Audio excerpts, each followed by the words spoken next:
Hello everyone, today we are going to our new topic which is prove that root 2 is an irrational number. ये question ने लिया है 10th class exercise 1.2 से। Exam board point of view से ये question बहुत important है। जैसे आपका ये रूट 2 है वैसे आपका रूट 3, रूट 5, रूट 7 इस तरीके से आ जाता है।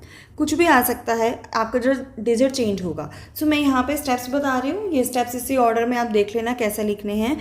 जस्ट आपको डिजिट्स चेंज करने की ज़रूरत है। ठीक है, तो स्टार्ट करते हैं। हमारा प्रूव हमें करना है कि रूट 2 है इर्रेशनल नंबर। हम एज्यूम करके चलेंगे कि जो रूट 2 है वो हमारा रैशनल नंबर है। Let assume that root 2 is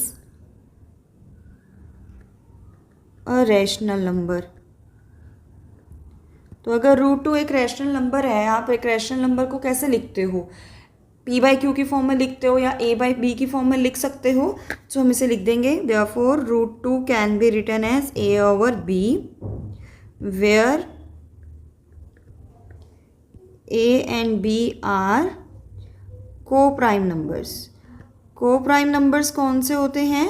वो नंबर्स होते हैं को प्राइम जिनका कॉमन फैक्टर क्या होता है? 1 होता है, जिनको हम फर्दर शॉर्ट फॉर्म में नहीं लिख सकते। वो ऑलरेडी अपनी शॉर्ट फॉर्म में होते हैं, कटिंग नहीं होगी। ठीक है, ए एंड बी जो है वो को प्राइम नंबर्स हैं।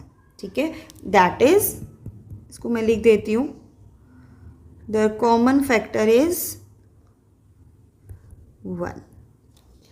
देन आफ्टर हमने क्या करना है? दोनों तरफ स्क्वेयरिंग करनी है। तो स्क्वेयरिंग on both sides.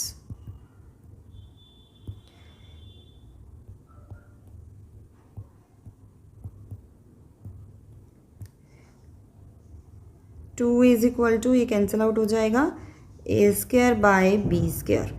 तो हम बी स्क्वायर इधर शिफ्ट कर देंगे लेफ्ट साइड पर। देन आफ्टर हमारे पास आ जाएगा B square is equal to A square by 2। अब होगा क्या? आपकी बुक में थ्योरम है 1.3।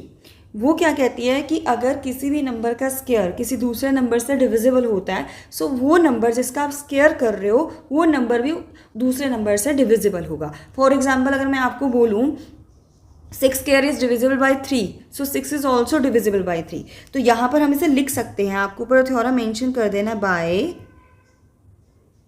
थ्योरम 1.3। ओके, इसको आप इक्वेशन नंबर 1 दे दो बिकॉज आपकी ये आगे यूज़ होने वाली है। राइट, अब हम नेक्स्ट चलेंगे। बाय थ्योरम 1.3 हम इसे लिखेंगे a square is divisible by 2, a square is divisible by 2, therefore a is also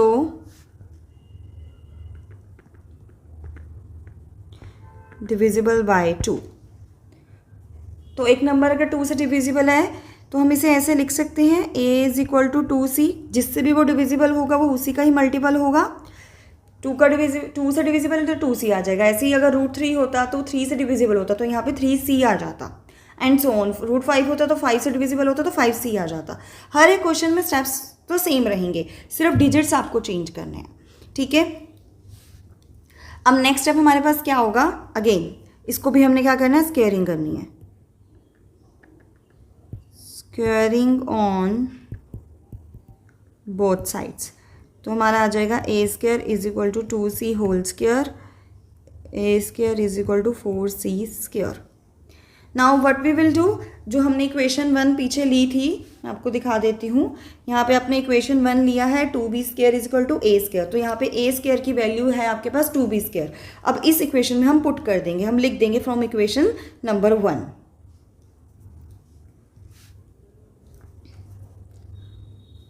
from equation 1 2b square is equal to 4c square, bracket में रीजन दे दो, a square is equal to 2b square. Then after similar way में b square की value निकालेंगे।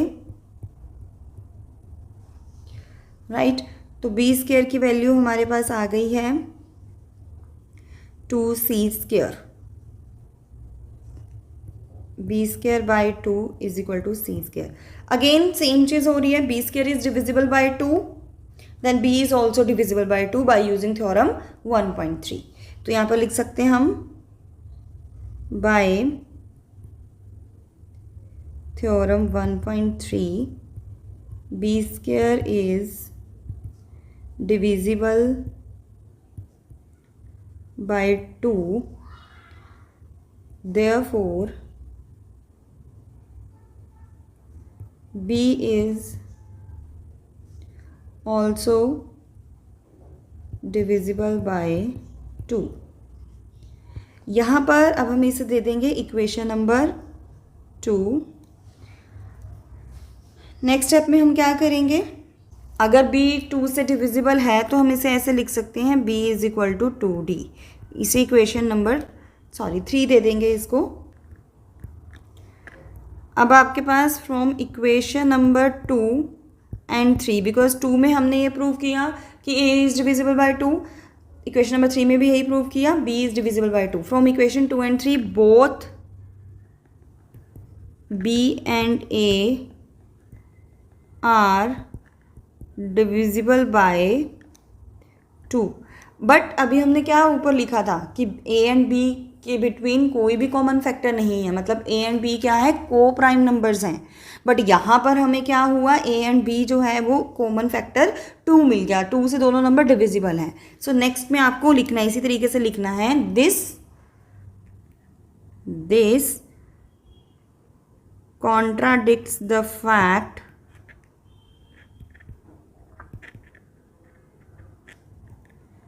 that A and B have no common factors. But आपने assumption तो वही की थी. So this means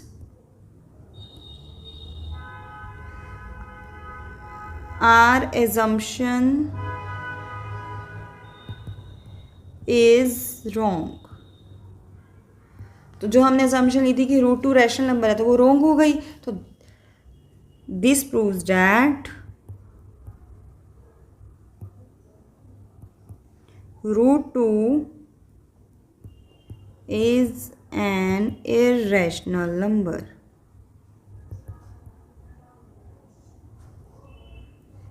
clear. तो यहाँ पर आपका ये क्वेश्चन खत्म हो गया. सिमिलर वे में आपका √3 आ जाए तो आपको 3 लिख देना है, √5 आ जाए तो 5 लिख देना है. जहाँ पे डिजिट्स आपके ये 2 यूज़ हो रहे हैं वहाँ 3 या 5 कर लो. इस तरीके से सारे क्वेश्चन हो जाएंगे. इसका एक क्वेश्चन ज़रूर पेपर में आएगा तो इसको ईजिली कर लो, आना ही आना है. वेरी वेरी इंपॉर्टेंट क्वेश्चन है ये. ठीक है, तो यहाँ पर हम इस वीडियो को ख़त्म करते हैं. आई होप आपको ये लेक्चर समझ में आया होगा, आपको ये चीज़ें समझ में आई होंगी. अगर आपको किसी भी तरह का कोई भी डाउट आता है, फील फ्री मुझे कमेंट कर दीजिए. ठीक है, मैं आपको रिस्पॉन्स दे दूंगी. ऐसे ही बहुत सारे इंटरेस्टिंग वीडियोज़ के लिए लाइक करें, शेयर करें और चैनल को सब्सक्राइब करना मत भूलिए.